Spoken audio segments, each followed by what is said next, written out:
Imagine there would be a large building that dates from the time of the German Democratic Republic, and that with all its characteristics would be preserved so that younger generations could also learn more about the former East German Republic. And it still would have a multi-purpose function. Such a building existed, but unfortunately it was demolished. I'm talking about the Palast der Republik, the Palace of the Republic.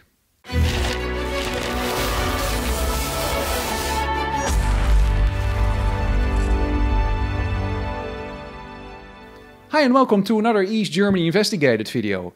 Until today, still the only channel about East Germany in English. Today I'm gonna take you to Berlin's Spree Island, die Spreeinsel.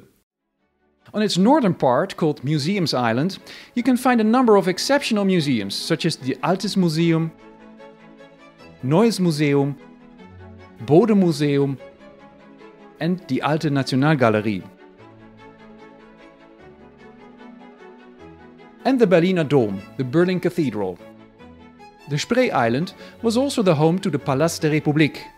Today at its location you will find the Berlin Palace that was completed end of 2020. But why was there a palace built and why is the Palace of the Republic not there anymore? To understand this we have to go back in time. Almost 600 years ago, in the 15th century, the first palace was built at this location. In the 18th century it was modified and enlarged. But in the Second World War the palace was seriously damaged by bombardments in 1945. Despite the damage, a renovation would have been possible, but the new East German communist regime decided to have it torn down.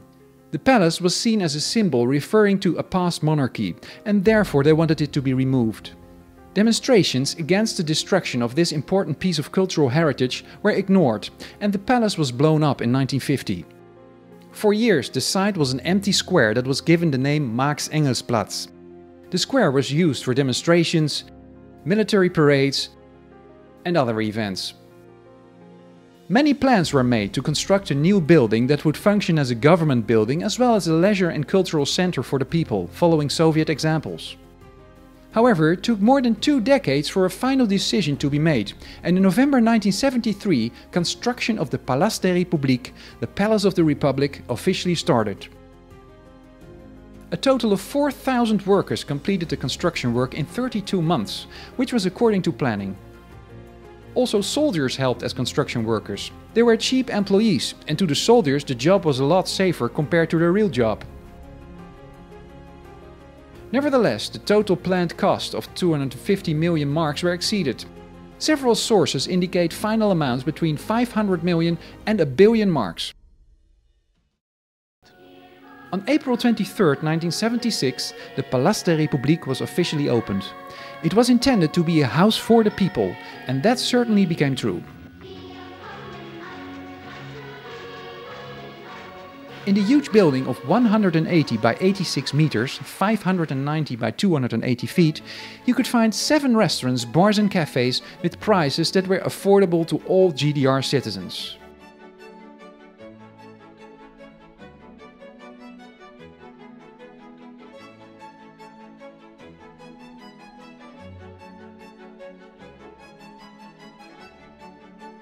The foyer contained 16 huge paintings of well-known East German painters.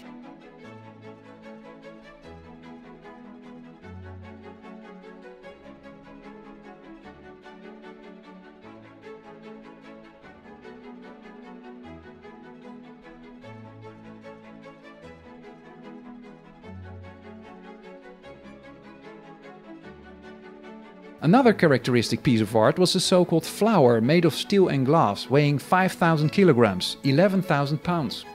Although everyone called it a flower, according to the artist it was meant to be a tree. In the foyer that was decorated with white marble, often events with music groups or dancers took place.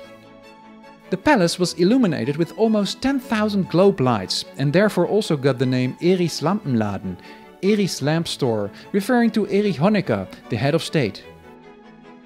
The showpiece of the Palast was the so-called Großer Saal, the large hall with 5,000 seats that could be configured into multiple different kinds of settings, with movable walls and 24 adjustable acoustic ceiling elements. The gallery too consisted of movable parts. The seats were all ventilated and from each position you would have a good view. Many international artists performed in the Palast der Republik. There was a bowling alley with 8 lanes. post office with 8 counters. And telephones. Today, when everyone has a smartphone, it's hard to imagine that only about 10% of the people in the GDR had a telephone at home. Theater im Palast, TIP, was the name of the small theater in the palace that had lots of plays and also readings or discussion sessions between well-known authors. The Palast also contained the plenary hall of the Volkskammer, the East German parliament, that had 500 representatives, with a public gallery for 246 people. The Palast was even depicted on the 100 mark note. About 1800 people worked at the Palast. Staff had specially designed uniforms. There was a big contrast between the Palast der Republik and the situation in the rest of the country.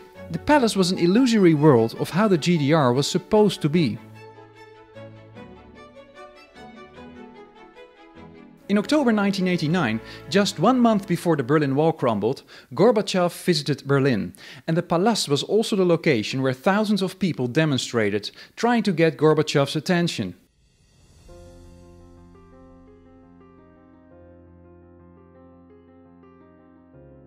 On September 19, 1990, just 2 weeks before the German reunification, the Palast was closed, because according to the new norms that would become valid, the asbestos exposure was too high.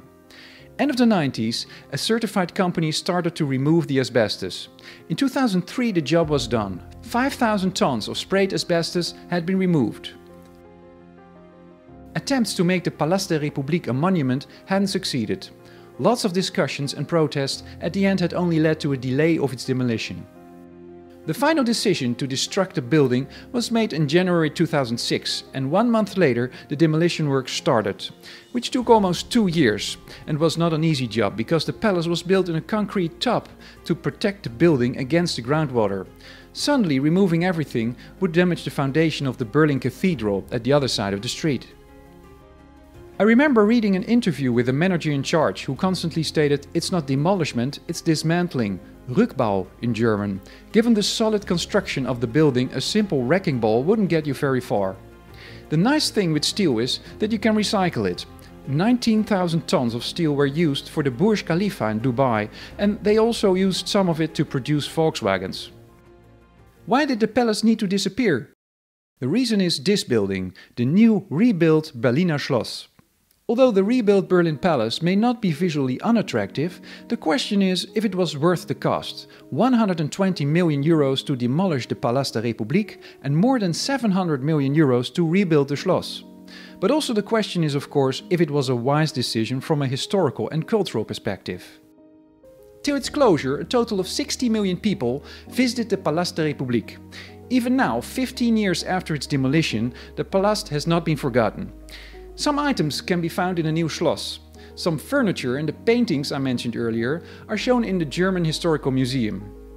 I even found a Facebook group called Palast der Republik with more than 5,000 followers. I also noticed that on Google Street View you can still see the palace being dismantled. I'll leave a link in the description. Although the decision to remove the Palast der Republik was correctly politically made, you can ask yourself whether it was a wise decision from an economic, ecological and historical perspective. I'm curious how many of you have been in the Palast. Let me know in the comments below. That's it for today. For more East Germany videos, check out the channel and don't forget to subscribe. Thanks for watching and see you in the next one.